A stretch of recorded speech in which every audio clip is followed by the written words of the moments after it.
Chào các bạn đã trở lại với kênh Cô Ba Bình Dương. Hôm nay chúng ta lại cùng nhau vào bếp thực hiện nhanh món trứng ngâm. Đây là cách chế biến trứng mình rất thích vì nó dễ thực hiện. Chỉ toàn nguyên liệu cơ bản nhưng lại cho ra thành phẩm thơm ngon. Sử dụng như một món chính cho bữa cơm gia đình đơn giản. Ngoài ra có thể làm nhiều để bảo quản sử dụng qua vài ngày. Những lòng đỏ trứng biến thành lòng đào một cách tự nhiên, không cần canh thời gian. Dẻo thơm, ngấm vị vừa vặn, đặc biệt là không hề bị tanh, ăn dễ ghiền lắm đó. Nào chúng ta cùng vào bếp thực hiện ngay nha. Nếu thích video, nhớ bấm đăng ký để theo dõi những video nấu ăn mới của mình nha. Mời các bạn tham khảo thành phần nguyên liệu đơn giản trước khi thực hiện. Bạn cũng có thể tham khảo những dụng cụ nhà bếp mà mình hay sử dụng dưới phần mô tả của video này nha.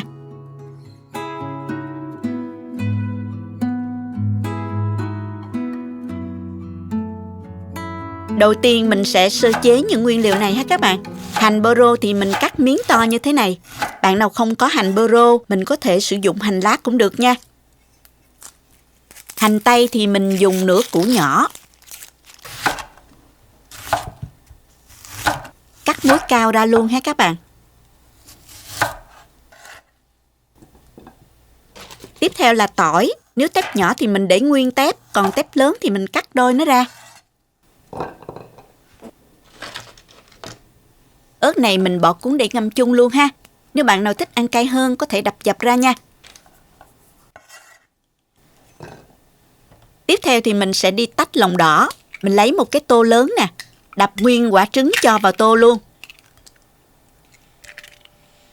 Sau đó mình đeo găng tay vào, hoặc các bạn rửa tay sạch rồi mình dùng tay khéo léo hớt lấy phần lòng đỏ, bỏ riêng ra bên này nha. Dùng cách này có thể lấy được lòng đỏ rất nhanh và dễ, bảo đảm còn nguyên vẹn. Màng bao bên ngoài lòng đỏ không bị rách hay là bị trầy luôn đó các bạn. Bạn cũng có thể lấy bằng vỏ trứng hay là hút bằng miệng chai nước nhựa, nhưng mà sẽ khó bảo toàn lòng đỏ hơn đó.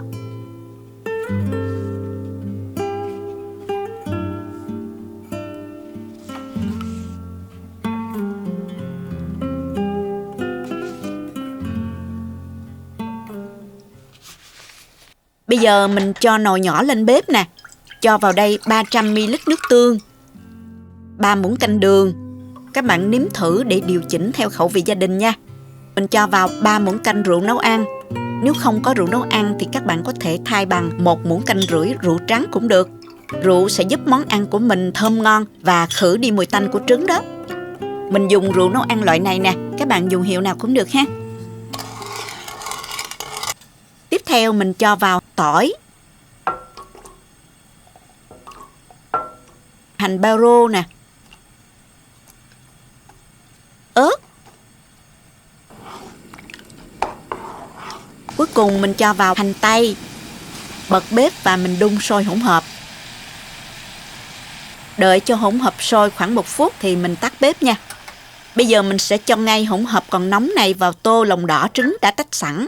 Các bạn dùng một cái muỗng múc nước tương, nhẹ nhàng đổ men theo thành tô. Khéo léo một chút để lòng đỏ trứng không bị bể nha. Với 300ml nước tương, mình có thể ngâm được 10 đến 20 quả trứng nha các bạn. Nhẹ nhàng mình rưới nước tương lên lòng đỏ trứng để trứng được ngấm đều nước tương và chín sơ phần mặt nha. Tiếp theo thì mình gắp tỏi, ớt qua ngâm chung cho thơm nè. Mình sẽ bỏ đi phần hành vì hành đã ra nước thơm rồi đó, dễ bị nhũng và làm hỗn hợp khó bảo quản đó các bạn. Vậy là hoàn thành xong món ăn rồi đó các bạn. Mình đợi cho hỗn hợp nguội, đậy nắp lại và mình cho vào tủ lạnh bảo quản nha.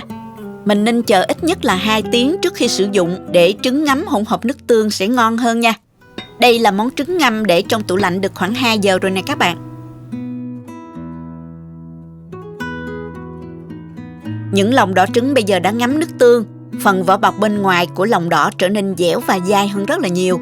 Bây giờ mình sẽ cùng các bạn dùng thử thành phẩm nha. Món này mà ăn với một chén cơm nóng hổi thì còn gì bằng. Mình dùng muỗng vớt lòng đỏ ra nè. Các bạn nhớ sử dụng muỗng sạch để lấy nha. Như vậy mình sẽ bảo quản món ăn được lâu hơn đó.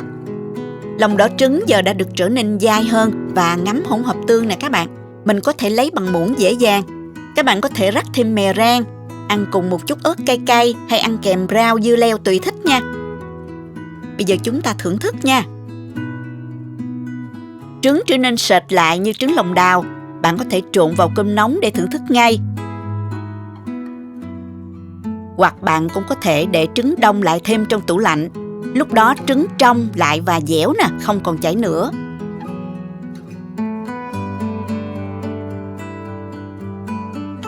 Vị trứng ngâm rất vừa ăn, mùi thơm của trứng hòa quyện cùng mùi thơm của hành, tỏi, ớt vô cùng kích thích vị giác. Đặc biệt là trứng không hề bị tanh chút nào nhờ đã được khử với rượu nấu ăn đó các bạn. Món này ai đã thích rồi là dễ ghiền lắm đó. Lâu không ăn lại nhớ mùi vị đặc trưng của nó. Các bạn làm thử ngay và cảm nhận nha. Nếu thích cách chia sẻ của mình, các bạn nhớ đăng ký kênh và nhấn vào biểu tượng cái chuông để nhận được những thông báo sớm nhất khi mình có video nấu ăn mới nha. Các bạn cũng có thể truy cập website cobabinhdương.com để xem các công thức nấu ăn dưới dạng bài viết.